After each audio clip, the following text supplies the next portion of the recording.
तो कल के क्लास के मैंने रिकॉर्डिंग भी अपलोड कर दी थी, प्लस कल जहाँ से अपन ने छोड़ा था टॉपिक को वहीं से अपन कंटिन्यू करते हैं। पहले हम लोग यहाँ पे जो एडिटर मैंने आपको बोला था इंस्टॉल करने के लिए, वो एडिटर आपको इंस्टॉल करना है, विच इज़ सबलाइम। और सबलाइम में कल हम लोगों ने इतना कोड लिखा था, ठीक है, जिसमें मैंने आप लोग को बताया था कि आपके टैग किसको बोलता है। जैसे H1 ओपनिंग टैग है, /H1 क्लोजिंग टैग है, प्लस ये H1 से लेके ये क्लोजिंग H1 तक के हम लोग क्या बोलते हैं इसको, एलिमेंट, ठीक है। और ये जो आपका HTML है ये एक हायरार्की फॉर्मेट में होता है, जिसमें ये है आपका हेड जो वेबसाइट की इंफॉर्मेशन को स्टोर करता है, ठीक है, और ये है आपका बॉडी, ठीक है। तो बॉडी मतलब हमको क्या चीज़ डिस्प्ले करवाना है, क्या चीज़ हमको ब्राउज़र पे डिस्प्ले करवाना है, मतलब जो भी चीज़ हम लोग इस बॉडी के अंदर में लिखेंगे वो सारी चीज़ क्या होगा, डिस्प्ले होगा, कहाँ, ब्राउज़र पे। अब इस फाइल को एग्जीक्यूट करने के लिए हम लोग यूज़ करेंगे right click, open in browser. तो आप देखोगे कि ऑटोमेटिक मैंने जो भी चीज़ लिखा है वो ब्राउज़र पे ओपन हो गई, ठीक है। तो पहले आपका आता है H1, H2 और सबसे छोटा टैग है आपका H6। फिर हम लोगों ने यूज़ किया पैराग्राफ टैग, ठीक है, जो इसका ओपनिंग यहाँ पे और क्लोजिंग यहाँ पे,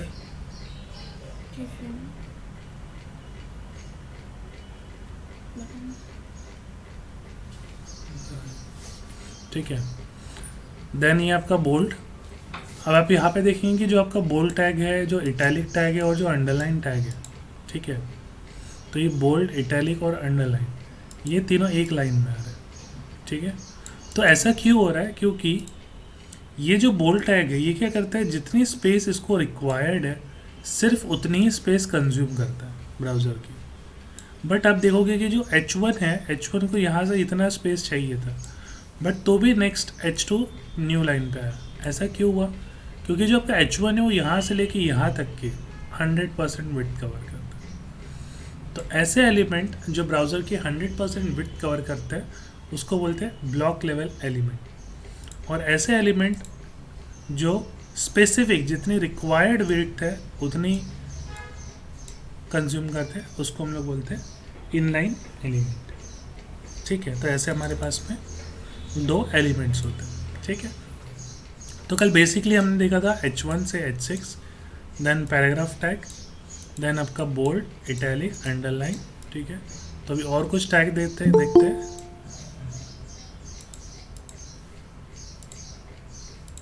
जो अपने को रिक्वायर्ड है, ठीक है। तो कल हम लोगों ने इतने बेसिक्स टैग्स देख लिए थे। अब यहाँ पे अपना नेक्स्ट टैग है x⁴ जिसको हम लोग बोलते हैं सुपर स्क्रिप्ट। जब आप ऐसे लिखते हो तो आपका आउटपुट कुछ ऐसा है x⁴। फिर मेरे को लिखना है log of x, तो इसको हम लोग बोलेंगे सबस्क्रिप्ट।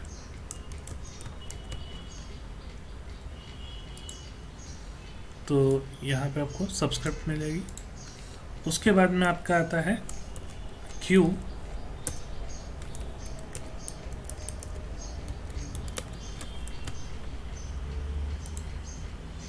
तो यहाँ पे आपको डबल कोट्स मिलेंगे टेक्स्ट के आजू बाजू, ठीक है। देन हम लोग देखेंगे कि UL। अब मुझे क्या करना है, मुझे एक लिस्ट क्रिएट करना है जिसका कोई ऑर्डर ना हो, ठीक है, जिसको हम लोग बोलते हैं अनऑर्डर्ड लिस्ट। तो UL का मतलब है अनऑर्डर्ड लिस्ट, अनऑर्डर्ड लिस्ट। और उसके अंदर अपने को देना है लिस्ट आइटम, तो हम लोग लिखेंगे LI का मतलब होता है लिस्ट आइटम। अब ये जो टैग्स बनते हैं ये टैग्स हम लोग किस तरीके से बनाते हैं, आप ध्यान देंगे। कोई भी, जैसे मैंने बोला अनऑर्डर्ड लिस्ट, तो U पहला अल्फ़ाबेट, लिस्ट का पहला अल्फ़ाबेट, तो UL। फिर मैंने बोला लिस्ट आइटम, तो L पहला अल्फ़ाबेट, आइटम का I पहला अल्फ़ाबेट। वैसे ही बोल्ड टैग B पहला अल्फ़ाबेट। तो HTML में टैग किस तरीके से बनाते हैं, या तो वर्ड का पहला अल्फ़ाबेट, पहले 2 अल्फ़ाबेट, या पहले 3 अल्फ़ाबेट, या पूरा का पूरा वर्ड। तो मैक्सिमम जो है वो 3 अल्फ़ाबेट तक के चीज़ें चलती है, ठीक है। तो यहाँ पे क्या, मैं लिस्ट आइटम बढ़ा देता हूँ। तो देखो यहाँ पे लिस्ट आइटम जो है ना, ये प्रॉपर न्यू लाइन पे है, बट जैसे ही मैंने ये अनऑर्डर्ड लिस्ट लिखा था, ये अनऑर्डर्ड लिस्ट हमने कोई भी टैग में नहीं डाला। तो जब मैं इसको बड़ा करता हूँ तो आप देखेंगे कि अनऑर्डर्ड लिस्ट मैंने कोई भी टैग में नहीं डाला है। तो ब्राउज़र क्या करेगा, ब्राउज़र उसको एज अ इनलाइन कंसिडर करेगा। तो इनलाइन का मतलब क्या है, जितना स्पेस रिक्वायर्ड है उतनी ही स्पेस लेगा। अगर मैं चाहता हूँ कि इस अनऑर्डर्ड लिस्ट को मुझे न्यू लाइन पे ऐड करना है, ठीक है, मुझे यहाँ पे लाना है, तो मैं क्या करूँगा, इसको या तो हेडिंग टैग में डाल सकता हूँ या पैराग्राफ टैग में डाल सकता हूँ, ठीक है। तो जैसे मैं इसको रिफ़्रेश करता हूँ तो देखो आपको अनऑर्डर्ड लिस्ट यहाँ पे मिलेगा। अब इस केस में ये जो अनऑर्डर्ड लिस्ट है ये कितनी स्पेस कवर कर रहा है, यहाँ से लेके यहाँ तक, ब्राउज़र के एंड तक 100%, ठीक है। तो ये क्या कर रहा है, 100% विड्थ कवर कर रहा है, ठीक है। तो जो 100% विड्थ कवर कर रहा है उसको क्या बोलते हैं हम लोग, ब्लॉक लेवल एलिमेंट। तो अगेन जो आपका यूएल है जिसको हम अनऑर्डर्ड लिस्ट बोल रहे हैं, ये भी क्या है आपका ब्लॉक लेवल एलिमेंट है, ठीक है। फिर हम लोग आगे बढ़ते हैं, फिर आता है आपका OL। तो OL का मतलब है सिंपल ऑर्डर्ड लिस्ट।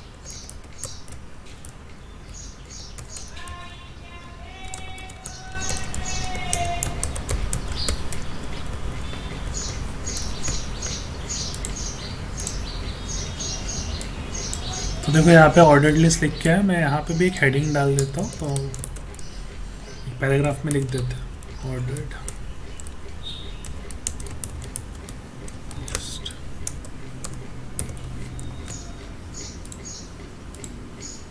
ठीक है, तो ये है आपकी ऑर्डर्ड लिस्ट। तो ऑर्डर्ड लिस्ट में क्या होगा, पहले तो आपका जो टैग है वो किस तरीके से बना, O मतलब ऑर्डर, L मतलब लिस्ट। तो O पहला अल्फ़ाबेट, लिस्ट का पहला अल्फ़ाबेट, सेम यहाँ पे LI के केस में लिस्ट आइटम, ठीक है। तो ये हो गया आपका ऑर्डर्ड लिस्ट और ये हो गया आपका अनऑर्डर्ड लिस्ट, ठीक है। तो अनऑर्डर्ड लिस्ट में जितने भी ये आएंगे, ये क्या आएंगे, बुलेट्स। और यहाँ पे क्या आएगा, यहाँ पे आपका नंबर आ सकता है या फिर अल्फ़ाबेट आ सकता है, ठीक है। तो यहाँ पे एक स्पेसिफिक ऑर्डर दिया जाए कि किस ऑर्डर में अपने को डिस्प्ले करवाना है, ठीक है। अब इस OL के बाद में हमारे पास में नेक्स्ट है जिसको हम लोग बोलते हैं टेबल। तो टेबल हम लोग कैसे बनाते हैं, कंसीडर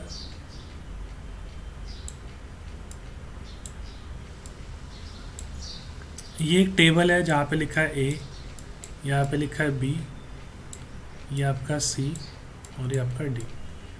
मेरे को कुछ ऐसा ही ब्राउज़र पे भी डिस्प्ले करवाना है। तो टेबल में सबसे पहला जो हमारा टैग है, टैग का नाम ही क्या है, टेबल टैग। बट जब मैं टेबल लिखता हूँ तो आपको ना आउटपुट में कुछ भी नहीं मिलता, योर आउटपुट इज़ एम्प्टी, कुछ भी आउटपुट नहीं आया। तो टेबल टैग का खुद का कुछ आउटपुट नहीं होता, ठीक है। और इस पर्टिकुलर रो को हम लोग क्या बोलते हैं, टेबल की रो। इस पर्टिकुलर एक बॉक्स को हम लोग क्या बोलते हैं, सेल। तो ये क्या हो गई, रो। तो पहले मुझे टेबल में क्या क्रिएट करना है, रो क्रिएट करना है। तो मैं यहाँ पे लिखूँगा TR और TR क्लोज। तो अब TR का मतलब क्या है, टेबल रो। तो टेबल रो किसको रिप्रेजेंट करेगा, इसको। अब इस टेबल रो में मुझे क्या करना है, एक सेल बनाना है, मतलब एक डेटा डालना है, ये वाला डेटा। तो आई विल राइट TD और इसके अंदर मैं लिखता हूँ A, ठीक है, एंड रिफ्रेश करता हूँ। तो देखो अभी यहाँ पे कुछ तो भी आपको एक आउटपुट मिल रहा है A, बट अभी भी ना ये बॉर्डर नहीं आया, ठीक है। तो अभी के लिए मैं यहाँ पे बॉर्डर लिख देता हूँ, जिसको हम लोग एट्रीब्यूट बोलते हैं। तो हर एक टैग का खुद का एक एट्रीब्यूट होता है। तो मैं डायरेक्टली अभी पहले एट्रीब्यूट यूज़ कर रहा हूँ। ये देखो, यू विल सी कि यहाँ पे आपको ना A एक बॉक्स के अंदर मिल रहा है। तो ये क्या हुआ, पहले हमने रो क्रिएट की, फिर हमने रो में क्या किया, एक डेटा डाला, टेबल का डेटा। तो TD का मतलब है टेबल डेटा। और उसी रो में फिर से मुझे एक और डेटा डालना है, जो क्या होगा आपका बी।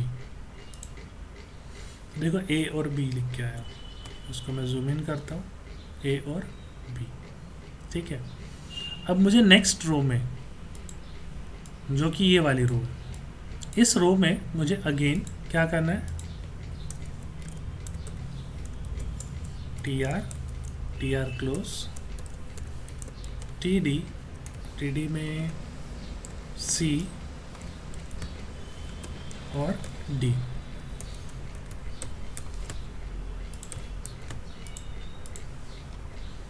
तो देखो आपको जिस तरीके से हमने यहाँ पे बॉक्स बनाया था उसी तरीके से यहाँ पे हम लोगों ने वो बॉक्स को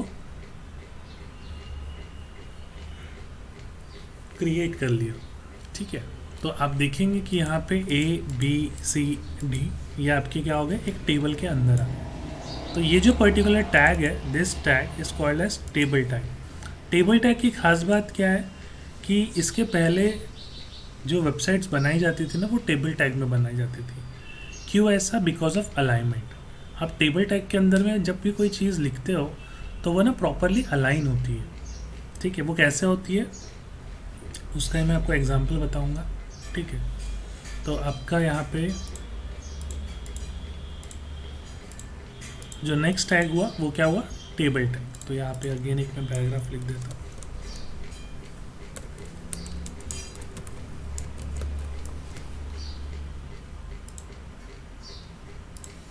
ये हो गया आपका टेबल टैग। ठीक है, टेबल टैग के बाद में आते हैं अब नेक्स्ट टैग हम लोग जो देखते हैं जिसका नाम है डिव। डिव को ओपन करता हूँ, क्लोज करता हूँ। आपको इस जगह पे कुछ भी आउटपुट नहीं मिलेगा जब तक कि मैं कुछ कंटेंट नहीं लिखता।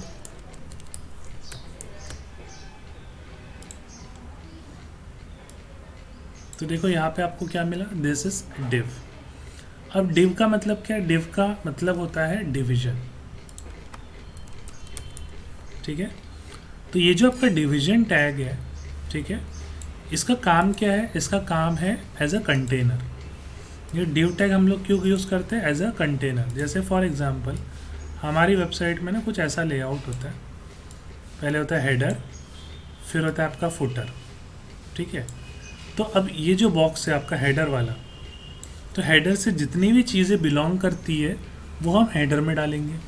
कंटेंट से जितनी चीज़ें बिलोंग करती है वो हम कंटेंट में डालेंगे। फुटर से जितनी चीज़ें बिलोंग करती है वो फुटर में डालेंगे। ठीक है, अब पॉइंट क्या है कि अगर मेरा हेडर है तो हेडर के अंदर मेरे को चीज़ें डालना है, तो मुझे ना एक कंटेनर बनाना पड़ेगा। तो ये जो हेडर का कंटेनर है, ये हेडर का कंटेनर हम लोग कैसे बनाते हैं? Using div tag. तो डिव का खुद का कोई प्रॉपर्टी नहीं होता। ठीक है, डिव का खुद का कोई प्रॉपर्टी नहीं होता। डिव का काम क्या है? एज अ कंटेनर यूज़ करना। उसको हम लोग क्या करते हैं? सिर्फ एज अ कंटेनर यूज़ करते हैं। ठीक है, तो डिवीजन कौन से लेवल का एलिमेंट है? ब्लॉक लेवल है। जैसे मैं लिखता हूँ डिवीजन 1, अगर अपने को पता करना है तो 2 डिवीजन बना दो। अगर वो एक के नीचे एक आए, इसका मतलब क्या है कि ये जो डिवीजन है ये 100% विड्थ ले रहा है, ये जो डिवीजन है ये भी 100% विड्थ ले रहा है। ठीक है, अगर ये डिवीजन इसके बाजू में आता है यहाँ पे, तो मैं क्या बोलता कि ये जो डिवीजन है वो भी क्या है? एक इनलाइन लेवल का एलिमेंट। बट ऐसा नहीं है। क्यों? क्योंकि वो एक के नीचे एक आ रहा है। तो इसका मतलब क्या है? जो आपका डिवीजन है वो ब्लॉक लेवल का एलिमेंट है। ठीक है, तो ये कुछ बेसिक टैग है, इसके अलावा और भी बहुत सारे टैग्स होते हैं। ठीक है, बट ये आपके बेसिक टैग है जो आपको हर जगह पे लगते ही है। ठीक है, हाँ, इसके अलावा एक और टैग है जो है स्पैन।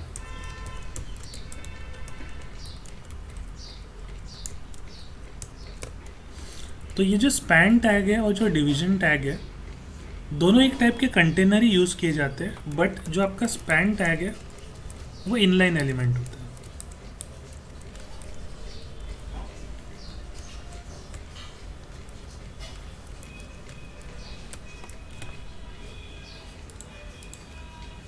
तो आप देखोगे कि जब मैंने दिस इज स्पैन लिखा और दिस इज स्पैन 2 लिखा, स्पैन 1 के बाजू में स्पैन 2 लिखा, तो दोनों एक के बाजू में एक आए।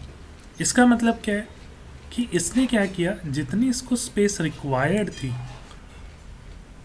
उतनी ही स्पेस कंज्यूम किया। तो स्पैन टैग को हम लोग क्या बोलेंगे, इनलाइन एलिमेंट।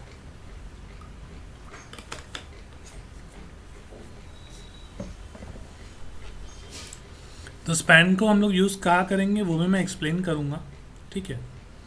अब ये है आपके बेसिक टैग, और ये टैग लिखने का देखो एक स्ट्रक्चर है कि आपको हमेशा HTML हेड और ये टैग कहाँ पे आएंगे, आपके बॉडी में आएंगे, ठीक है। तो ये हो गया आपका, इसको मैं एक दूसरे फाइल में स्टोर कर देता हूँ जिसको हम लोग नोट्स बोल देते हैं, notes.txt।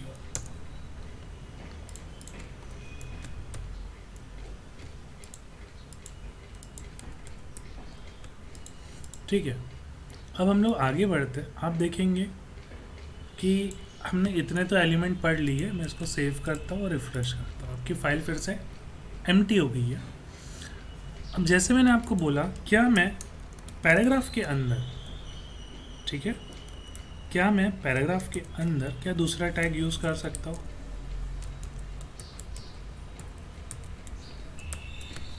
तो दिस इज़ पैराग्राफ, ये आपका पैराग्राफ है, ठीक है। व्हाट आई वांट इज, मेरे को इस पर्टिकुलर जो पैराग्राफ वर्ड है इसको क्या करना है, बोल्ड करना है।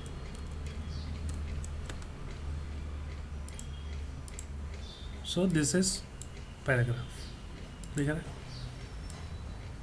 This is paragraph. तो ये बोल्ड हो गया। अब इस टाइप के जो एलिमेंट हम लोग लिख रहे हैं, एलिमेंट के अंदर एलिमेंट जो दे रहे हैं, इसको हम लोग क्या बोलते हैं, this thing is called as nesting.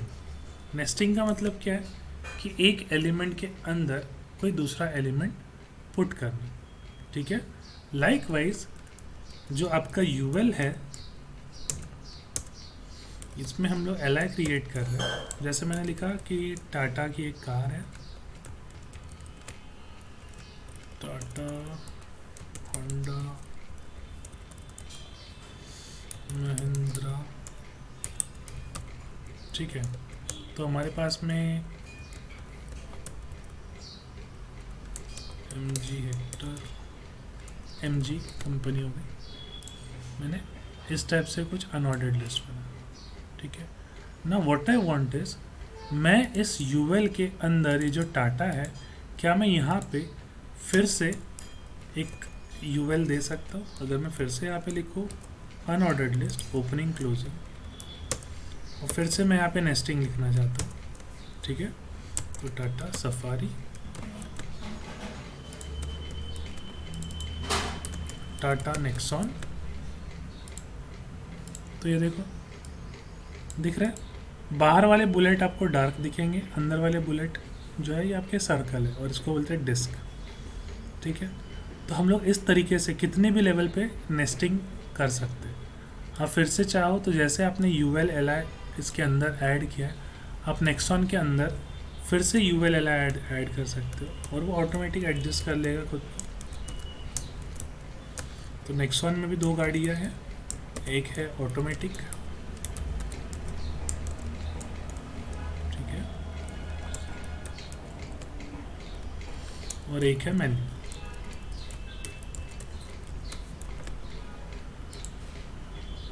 तो देखो पहले डिस्क, फिर सर्कल, फिर स्क्वायर।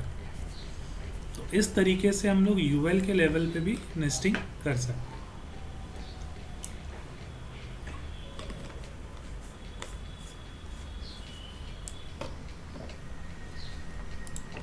अब ये जो नेस्टिंग का लेवल है, इसको मैं कॉपी कर लेता हूँ आपके लिए।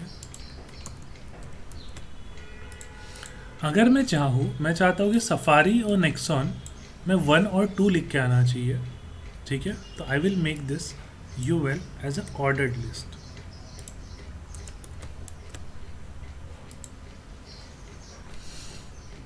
तो हमने ये जो सफारी का ओएल है, जो यूएल था पहले, उसको हमने ओएल में कन्वर्ट कर दिया, which is your ordered list,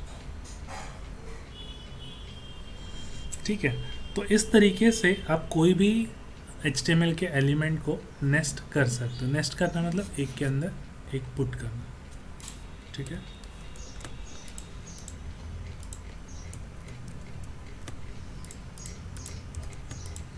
तो ये जो नेस्टिंग है ये टेबल में भी होती है, ठीक है, पैराग्राफ में भी होती है, ठीक है।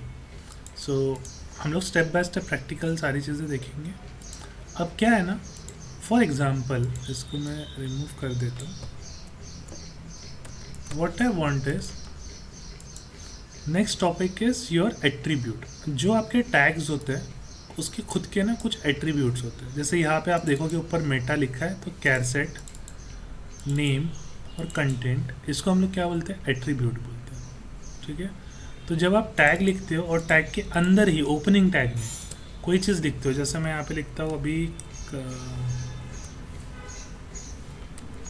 बीजी कलर ऑरेंज, तो ये जो बॉडी है इसका बीजी कलर क्या हो गया, एट्रीब्यूट हो गया, और ऑरेंज क्या हो गया, उसकी वैल्यू। जब मैं इसको रिफ्रेश करता हूँ तो देखो यहाँ पे आपका जो बॉडी का बैकग्राउंड है वो कन्वर्ट हो गया किसमें, ऑरेंज कलर में, ठीक है। तो ऐसे हर एक टैग के ना खुद के कुछ एट्रीब्यूट्स होते हैं। अब क्या मैं ये बीजी कलर इस पैराग्राफ में अप्लाई कर सकता हूँ? मैं लिखता हूँ बीजी कलर,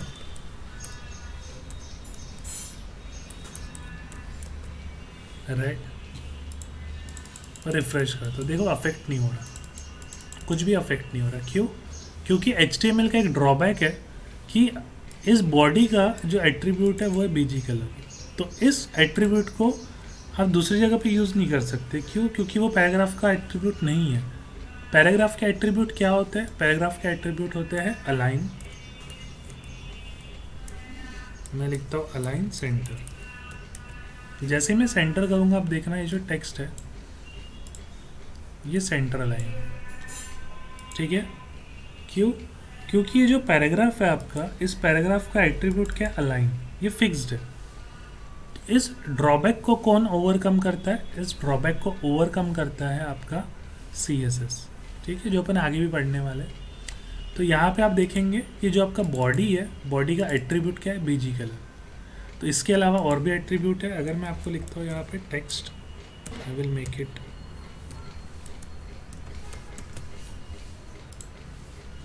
वाइट, तो यहाँ पे देखो आपका जो टेक्स्ट का कलर है वो क्या हो गया, वाइट हो गया।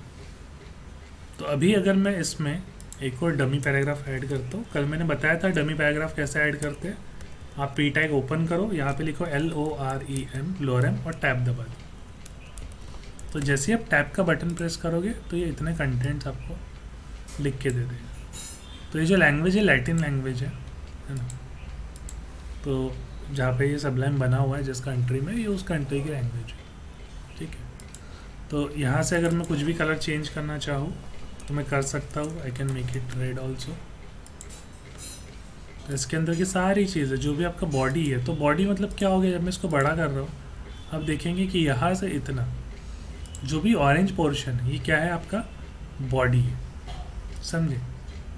अब जैसे हमने देखा कि पैराग्राफ, जो आपका पैराग्राफ है यहाँ पे अलाइन सेंटर किया हुआ है, तो ये सेंटर हो गया। वैसे ही आप ये पैराग्राफ देखोगे तो ये जो पैराग्राफ है ये बाय डिफ़ॉल्ट आपका अलाइन, देखो किस तरह पे, लेफ्ट अलाइन, लेफ्ट में प्रॉपर एक सीधी लाइन आ रही है। इसको मैं अलाइन करता हूँ राइट,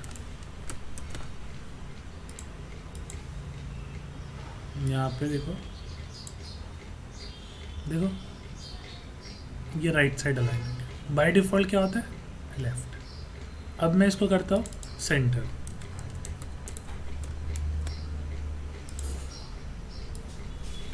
तो देखो इधर से भी और इधर से भी ये खुद को इसने सेंटर लाइन करने का ट्राई किया।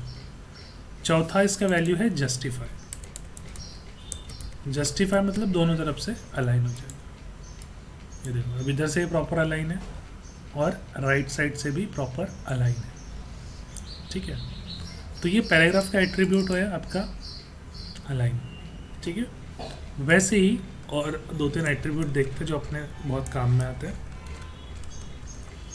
जो हमने थोड़ी देर के पहले UL बनाया,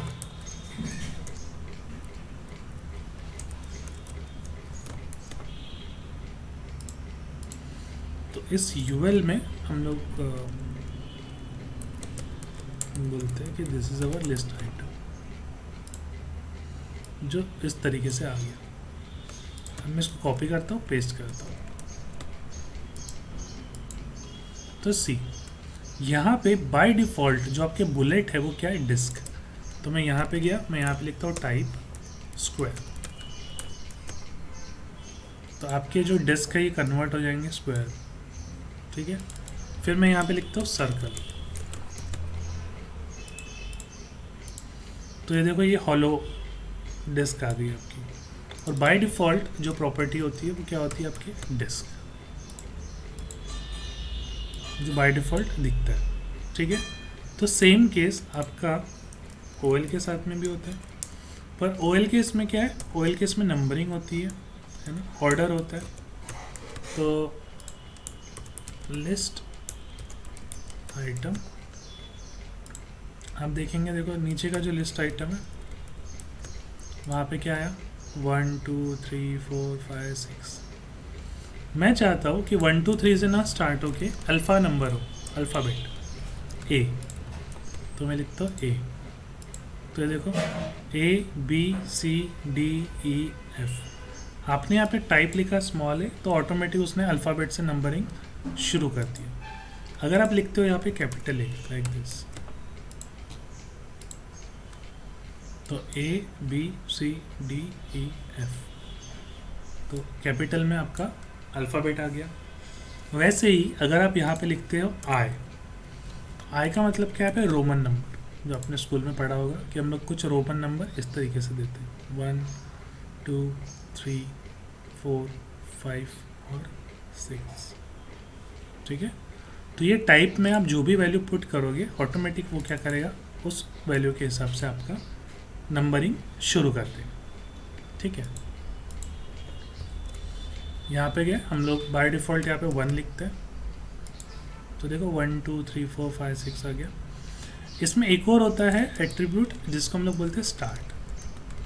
तो स्टार्ट मतलब क्या, सपोज़ मैंने कोई लिस्ट बनाई, मैं चाहता हूँ कि ये जो लिस्ट है ये 1 से स्टार्ट नहीं होनी चाहिए, ये लिस्ट स्टार्ट होनी चाहिए आपकी 2 से या 3 से, तो हम लोग स्टार्ट में लिख देंगे 3।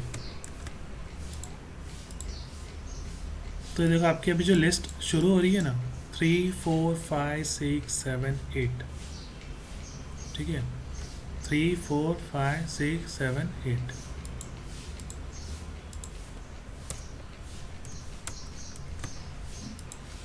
और अगर मैं टाइप में ए लिखता हूँ अल्फ़ाबेट, तो ए लिखा और स्टार्ट में 3 लिखा, तो थर्ड नंबर का जो कैरेक्टर है जो कि हमारा क्या है, सी, तो नंबरिंग भी कहाँ से शुरू होगी, सी से शुरू होगी, CDEFGH,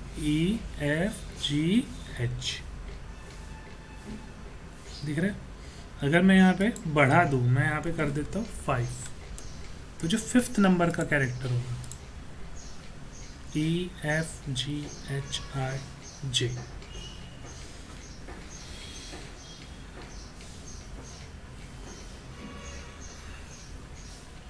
समझे। तो ये OL के एट्रीब्यूट है, ठीक है। और हर एक टैग का अपना खुद का अलग एट्रीब्यूट होता है, ठीक है। वैसे ही हम लोग नेक्स्ट देखते हैं आपका टेबल, TR TD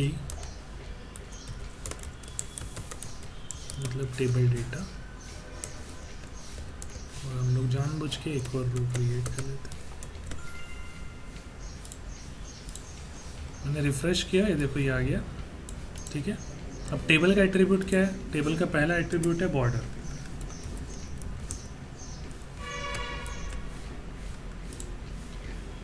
ठीक है। देखो बॉर्डर आ गया, मैं ऑरेंज कलर निकाल देता हूँ बॉडी का ताकि अपने को चीज़ें थोड़ी प्रॉपर क्लियर दिखे, ठीक है। सी टेबल डेटा आ गया। तो टेबल का सबसे पहला एट्रीब्यूट था आपका बॉर्डर। अगर मैं बॉर्डर 1 की अगर 10 कर दूँ,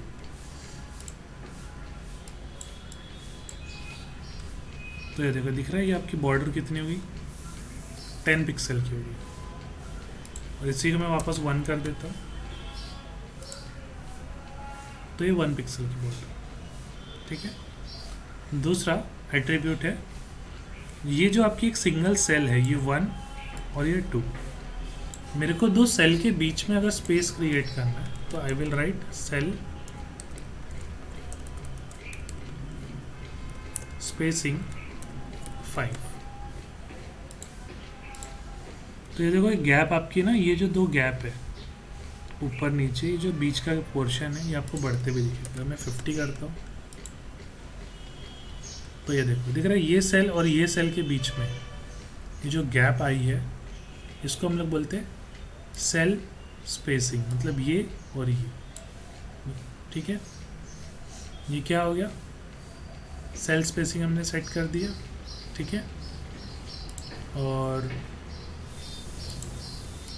नेक्स्ट ये सेल, मतलब ये बॉक्स बॉर्डर और इसके अंदर का जो कंटेंट है, जब मेरे को इसके बीच में स्पेस ऐड करना है तो हम लोग यूज़ करते हैं सेल पैडिंग।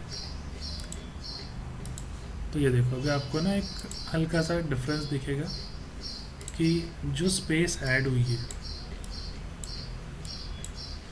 ये इधर फिट नहीं हो पा रहा था करके नीचे आ गया। ठीक है, क्योंकि ब्राउज़र की विड्थ की वजह से भी है।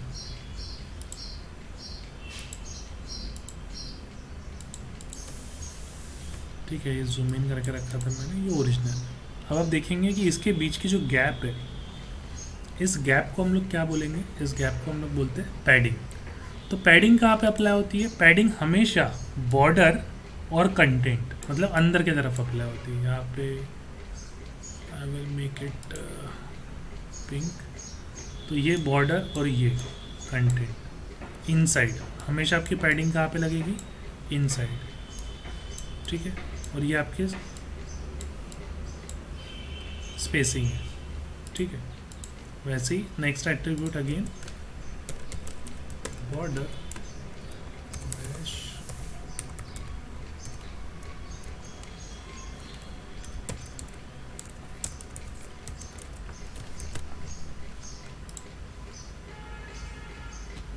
बॉर्डर कलर, सॉरी, तो सी जो बॉर्डर कलर है ये आपका क्या हो गया, ऑरेंज हो गया। ठीक है, ये बॉर्डर कलर मतलब जितनी भी आपके टेबल की बॉर्डर है वो चेंज हो गई फ्रॉम ब्लैक टू ऑरेंज। ठीक है, और वैसे ही अब अगर मेरे को ये स्क्वायर बॉक्स, ये बाहर वाला स्क्वायर बॉक्स अगर नहीं चाहिए, मैं चाहता हूँ कि एक सिंगल लाइन ही चाहिए, तो उसको हम लोग बोलते हैं रूल। तो रूल में अगर मैं लिखता हूँ रोज, तो देखो ये रूल अभी आपका ये टेबल वैसे का वैसा ही है, पर यहाँ पे एक सिंगल लाइन आ गई। जो हमारे सेल बन रही थी वो सेल नहीं है, अभी क्या हो गया, रूल लग गया वहाँ पे। तो रूल ने क्या किया, एक हॉरिजॉन्टल लाइन खींच दिया दो रो के बीच में। और हमने यहाँ पे रूल्स को क्या बोला है कि आपको कहाँ पे अप्लाई होना है, दो रो के बीच में। तो ऐसा कॉलम में भी होता है, हम लोग यहाँ पे लिखते हैं कॉल्स। तो ये देखो यहाँ पे खड़ी डंडी आ गई, और मेरे को रो में भी चाहिए और कॉल्स में भी चाहिए।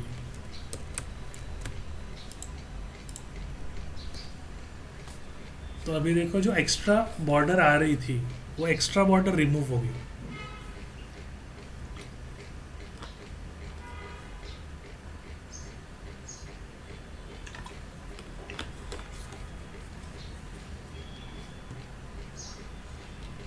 तो इस तरीके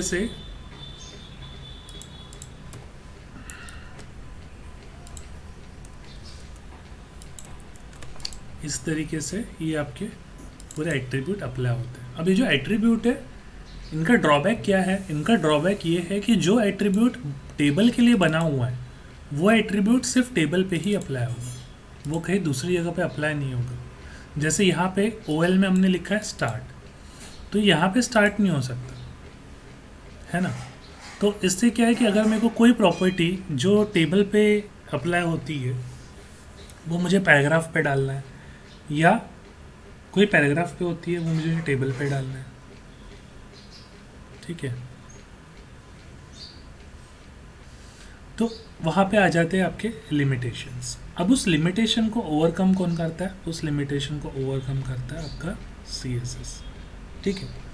बट उसके पहले पुरानी वेबसाइट टेबल टैग में क्यों बनती थी, या फिर जनरली सबसे ज़्यादा लोग टेबल का यूज़ क्यों करते हैं, ठीक है, वो हम लोग देख लेते हैं। कि फॉर एग्ज़ाम्पल इस कोड को मैं सेव कर लेता हूँ। मेरे को यहाँ पे एक रिज्यूम बनाना है।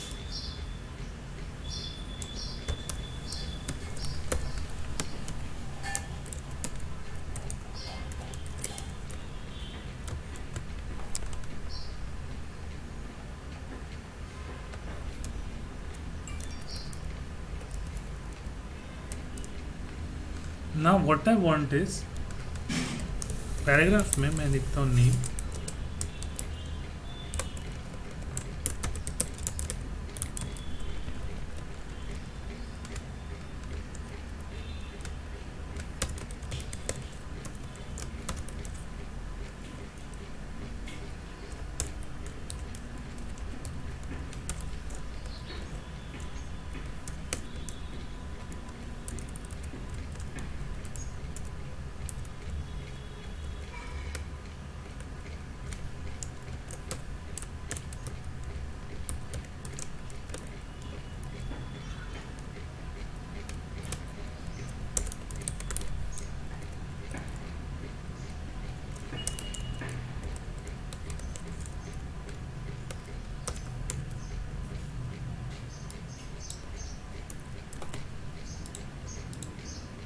ठीक है। तो आप यहाँ पे देखोगे कि अलाइनमेंट ना बिगड़ गया। क्या अलाइनमेंट बिगड़ गया? नेम में सिर्फ 4 अल्फ़ाबेट है, मोबाइल में 6 अल्फ़ाबेट है।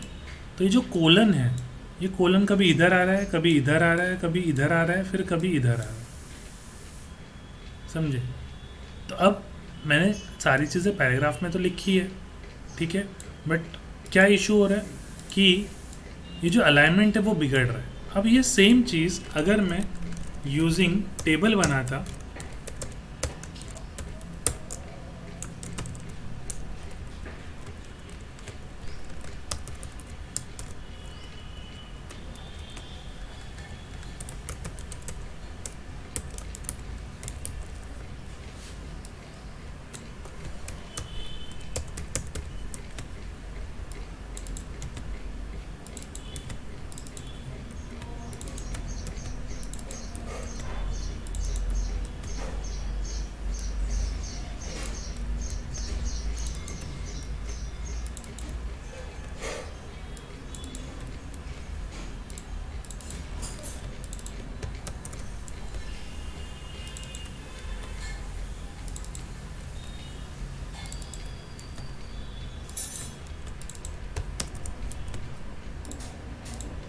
ठीक है। सो देखो, ये ऊपर का आउटपुट जो हमने पैराग्राफ के साथ बनाया, और ये नीचे का आउटपुट। आपको यहाँ पे एक चीज़ नोटिस होगी कि ये प्रॉपर चीज़ है ना, अलाइन नहीं है।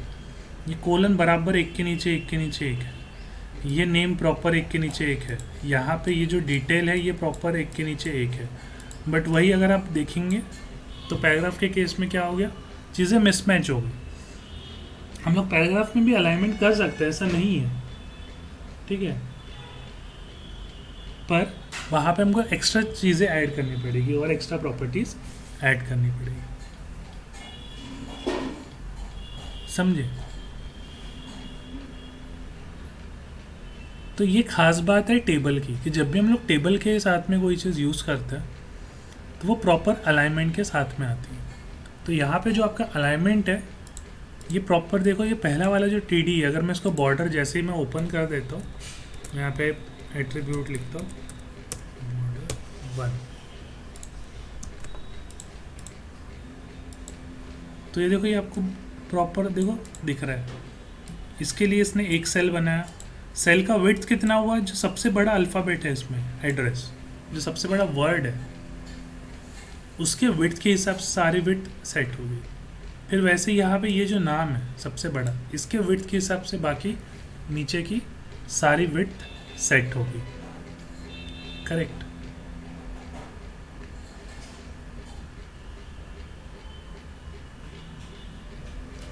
तो इस टाइप से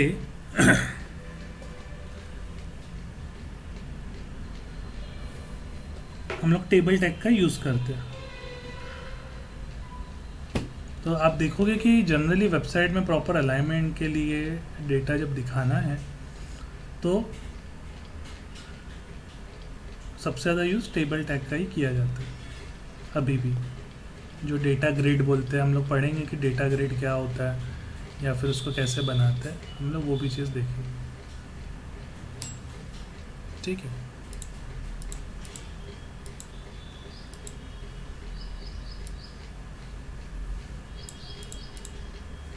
तो होप सो यहाँ तक कि आप सभी को चीज़ें क्लियर है। अगर किसी को कुछ डाउट होगा तो आप पूछ सकते हो अभी मेरे को।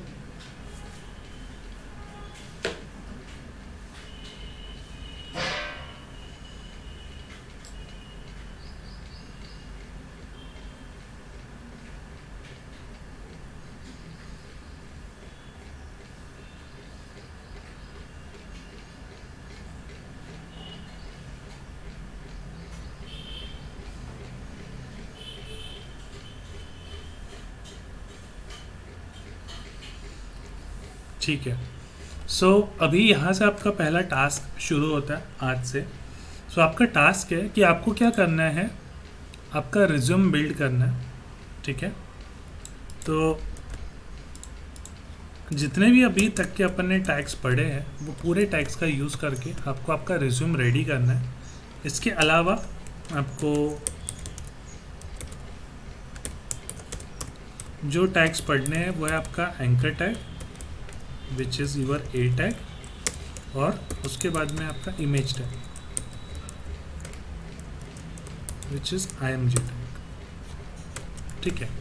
तो ये दो टैग आपको पढ़ने हैं, प्लस आपको क्या करना है, आपका जो रिज्यूमे है ये रिज्यूमे आपको जितने टैग्स अभी तक के अपन ने पढ़े हैं, फिर यहाँ पे आपकी हॉबीज़, फिर यहाँ पे ऑब्जेक्टिव है ना, तो आप किस तरीके से इतने ही टैग का यूज़ करके आप रिज्यूम बना पाते हो, पहले आपको वो ट्राई करना है। तो आपके लेवल पे पहले आप रिज्यूम बनाओ, और रिज्यूम बना के जो फाइल होगी वो आपको क्या करना है, आपके व्हाट्सएप के ग्रुप पे शेयर कर देना है। कैसे करेंगे, जैसे ये इंडेक्स की फ़ाइल है तो हम लोग ये बैच 1 जैसे हमने लिखा है, ये इंडेक्स की फ़ाइल है, तो आपको ये फ़ाइल उठा के डायरेक्टली यहाँ से यहाँ पे शेयर कर देंगे। ठीक है। तो ये आपके ग्रुप में फाइल आ गई। ठीक है। तो लाइकवाइज और एक और चीज़ मैं नोट्स वाले भी शेयर कर देता हूँ।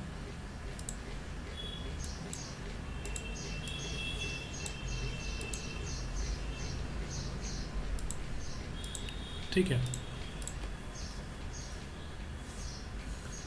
तो इतना जो अपन ने पढ़ा है उसी का यूज़ करके आपको क्या करना है, पहले रिज्यूमे बनाना है, और वो रिज्यूमे वाली फ़ाइल आपको क्या करना है, शेयर करना है अपने व्हाट्सएप ग्रुप। ठीक है।